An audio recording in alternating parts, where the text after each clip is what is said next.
Hey, Matt, 2 here we go. We got lesson 3.2.1, constant ratios and right triangles. All right, so here we've got the Leaning Tower of Pisa. It's not pizza, it's Pisa, just so you know. It was built in the 1100s.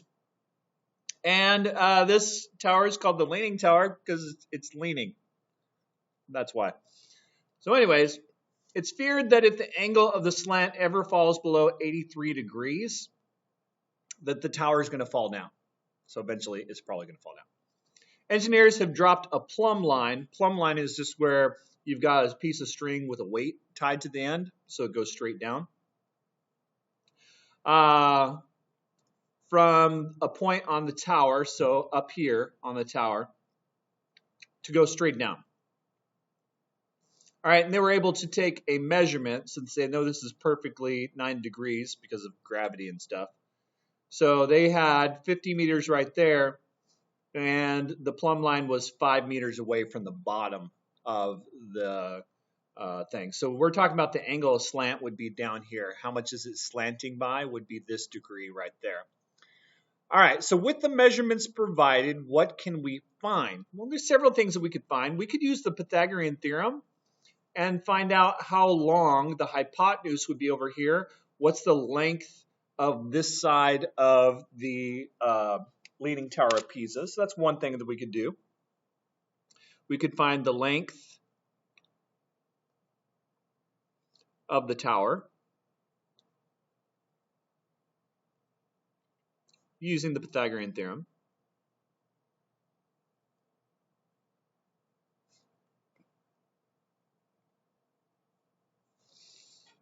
And another thing that we could also do is we could find out the slope of this line. So this line right here, if this were a linear equation, we could find the slope.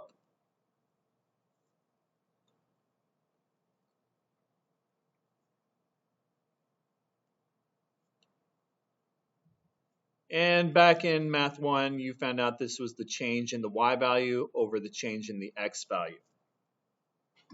Can we determine the angle at which the tower leans just from this information? Not yet. We're going to get to that.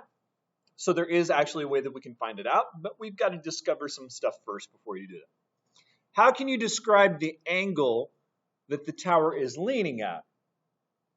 Well, since we don't have numbers for the angles yet, because we haven't learned the math for that yet, what we can describe is, instead of talking about the angle that's leaning, we could talk about the slope that it's leaning.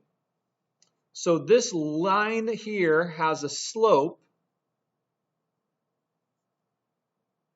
would be the change in y over the change in x. The change in the y value, the vertical value right here, is 50. And the change in the x value over here is 5. So that reduces 10 over 1. So it's kind of got a slope of 10 or so. So for every 1 foot over we go, we're going to go 10 feet up. Okay, so that's what we could describe. So we're missing some stuff in math that we need, especially if we want to find out if this tower is going to fall over or not. All right, so we're going to use the graph on the resource page for the following situations. So I've got this little resource page right here with me, and it's lovely. So I've got this thing. So let's see what we're supposed to do. We're supposed to draw 3 new slope triangles on the line. All right, so I've got a line here. I've already got one slope triangle. It's going over 5 up 1. So I need to do some more of those. So let's find another 1, 2, 3, 4, 5. Here we go, right here. So here's a new slope triangle.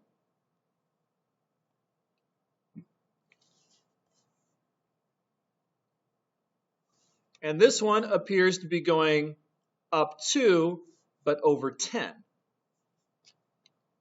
Says 3 new slope triangles? Yeah, I guess 3 new. All right, the next one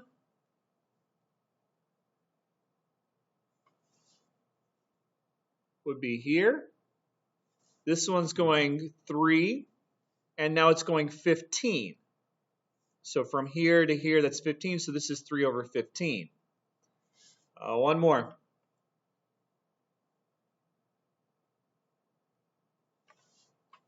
Last one, 4 over 20.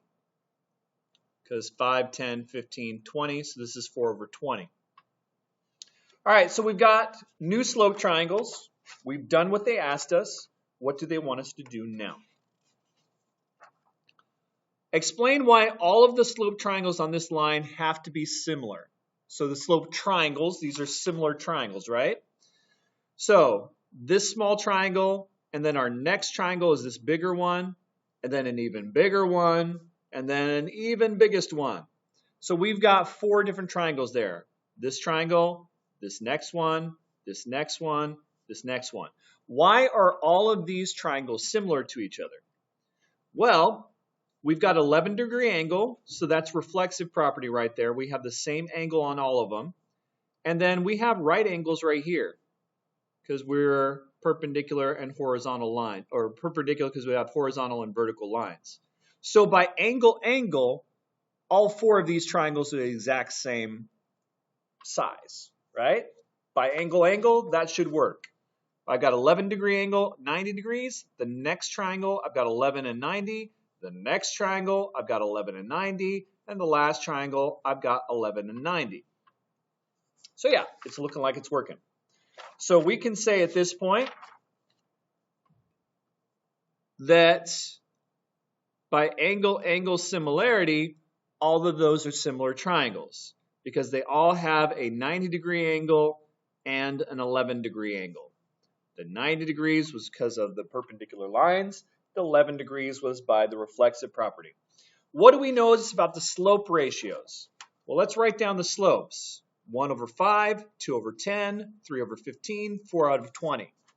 So I notice that I've got 1 over 5, 2 out of 10, 3 out of 15, and 4 out of 20. If I compare all those slopes, 2 out of 10 reduces to 1 over 5. 3 out of 15 reduces to 1 over 5. 4 out of 20 reduces to 1 over 5. So no matter what size the triangle, when we had this 11-degree angle in it, the slope always reduced to 1 over 5. So when the angle was 11 degrees, the slope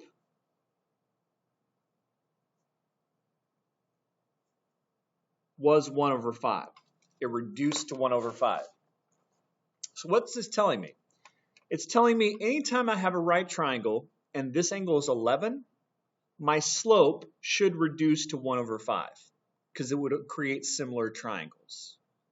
So an 11-degree slope should produce a 1 in 5. So let's write that down. This is important. So a slope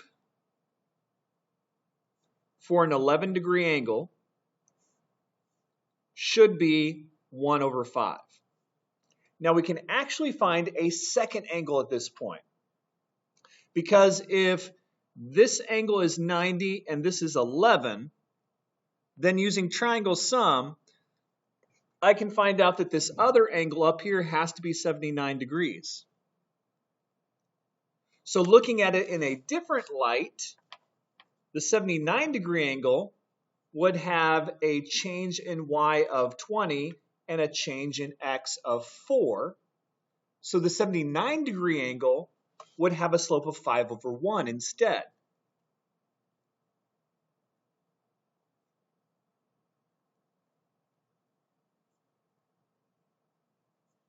And no matter what size triangle, it should have that same ratio between those two sides. All right, moving on. Next part, what does it want to do in 370? Oh wait, 369. On the above problem, The change in y is 6. What is the change in x? Okay, so they're saying, what if we have a change in y of 6 here? What's the change in x going to be? Well, I know since it's an 11-degree angle that no matter what, it should reduce to 1 over 5. That's kind of like our scale factor. So the change in y is 6. So this would be where the change in x goes. And now we can use cross products. 1 times the change in x is just the change in x. 3 times 6 is, or 3 times 5 is 30. So the change in x should be 30.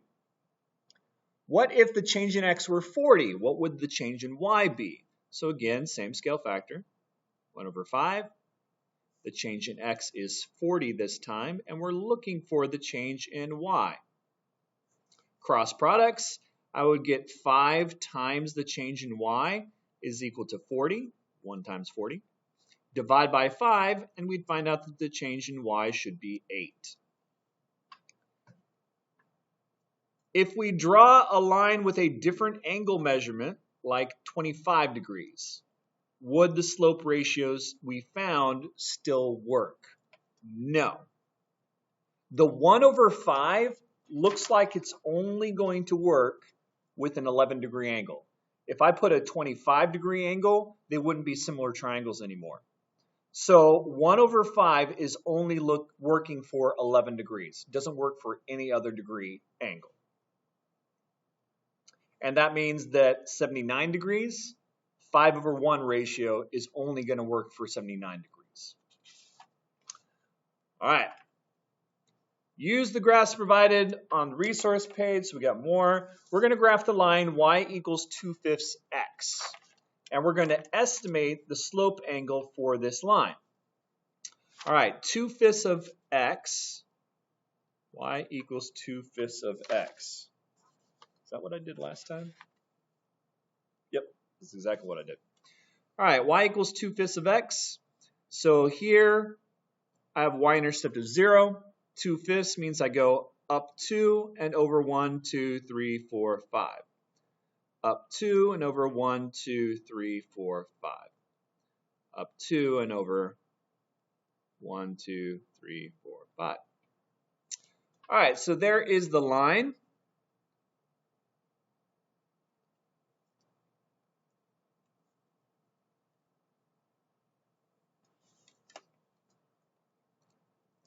So we could make several slope triangles here that would all be similar triangles. This small triangle has a slope of up 2 and over 5. This one would be up 4 and over 10. And then this one over here would be up 6 and over 15. So all of those reduce to 2 over 5. So these are all similar triangles, this small one, this medium size, and this big one. All right, so we're going to, at this point, check for the angle of the line. Now, personally, I think that the angle is probably going to be 22 degrees. Why, Mr. Holcomb? Because I found out when I had 11 degrees that I was going over 5 up 1. That's cutting this in half. Or over 10 up 2. Or over 15 up 3.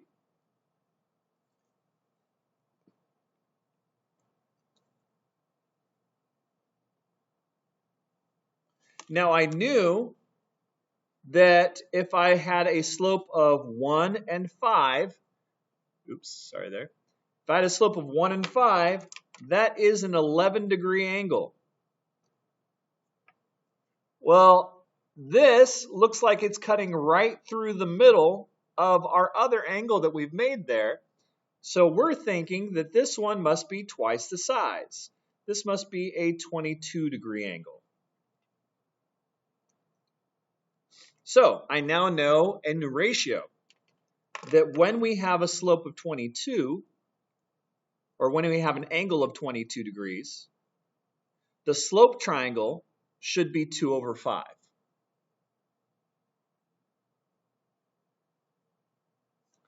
Now I also know a second angle measurement.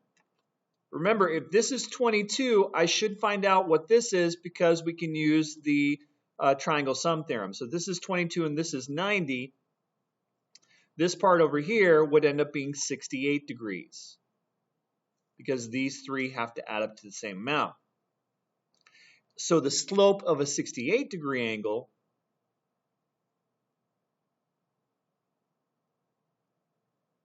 if we work backwards, the slope of the 68-degree angle, this distance here, or let's just do it up here.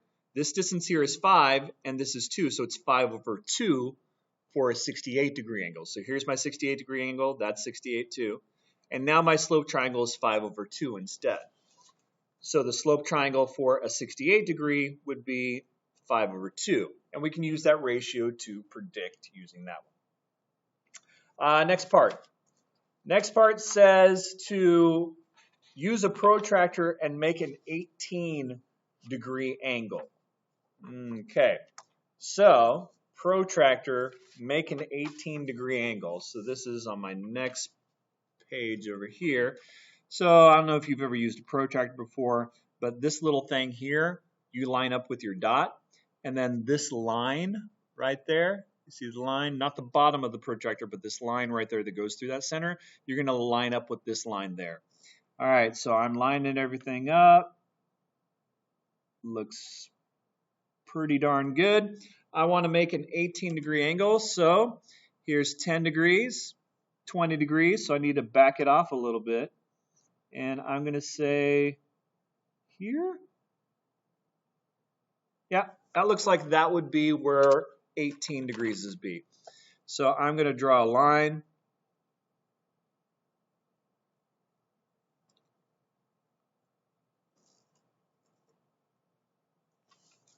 There you go. I think this is 18 degrees. All right, what do they want me to do next? Estimate the slope of the line. All right, well, I'm going to need to find an intersection point to find the slope of the line. And I think right here, if I would have done it better, it would have passed in here perfectly. I didn't do it great. So anyways, right here we've got a height of 6, and this is going over 1, 2, 3, 4, 5, 6, 7, 8, 9, 10, 11, 12, 13, 14, 15, 16, 17, 18, 19. 19, is that right? That is right. So it looks like with an 18-degree angle, I should get a slope triangle of 6 over 19.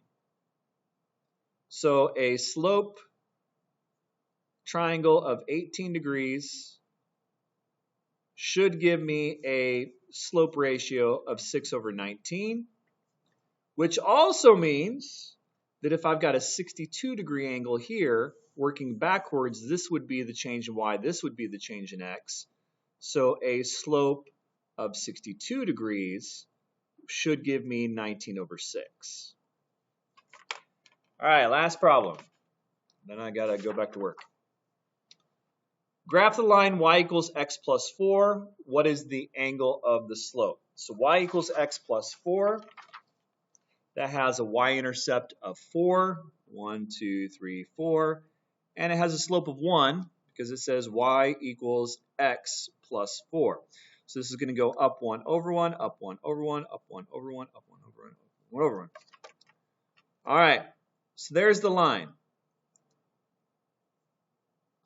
It wants me to make a slope triangle from this one. I'm just going to do it from here.